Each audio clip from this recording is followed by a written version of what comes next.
तर नमस्कार मित्रांनो, कशा तुम्ही सगळे. तर बरेच जणांचे प्रश्न असतात की मशीनमध्ये मशीन जर धागा बार बार तोडत असेल धागा, तर दोन प्रॉब्लेम असतात. ते प्रॉब्लेम कसे सोडवायचे तुम्हाला दाखवतो. पहिला प्रॉब्लेम म्हणजे असतो की सुई उलटी लावली मशीनच्या. बघा, ही मशीन आहे, हिची सुई बरोबर लावली, ची बरोबर अशी शिलाई. जर सुई उलटी लावली, मशीन धागा बार बार तोडणार. आता ते कसं लावायची सुई तुम्हाला दाखवतो मी आता.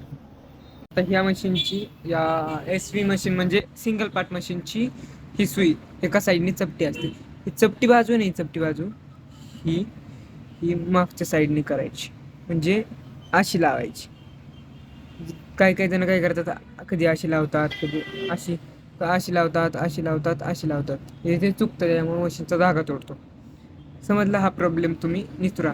जर दुसरा प्रॉब्लेम असेल तरी पण बरोबर लावली आणि तरी पण तुटत असेल, तर मशीनच्या सेटिंगमध्ये प्रॉब्लेम असतो. सेटिंगमध्ये प्रॉब्लेम नीट करण्यासाठी तुम्हाला मशीन सर्व्हिसिंग करावं लागेल. कुठलं जवळपास शिलाई मशीनचं दुकान असेल तिथं सर्व्हिस करावं लागेल. तर व्हिडिओ आवडला असेल तर लाईक करा, चॅनलला सबस्क्राईब करा. भेटू असेच काही व्हिडिओमध्ये. तर कमेंट करा, आपल्याला काय गरज आहे म्हणजे शिलाई मशीनमध्ये जर काय प्रॉब्लेम असेल ते पण सांगा.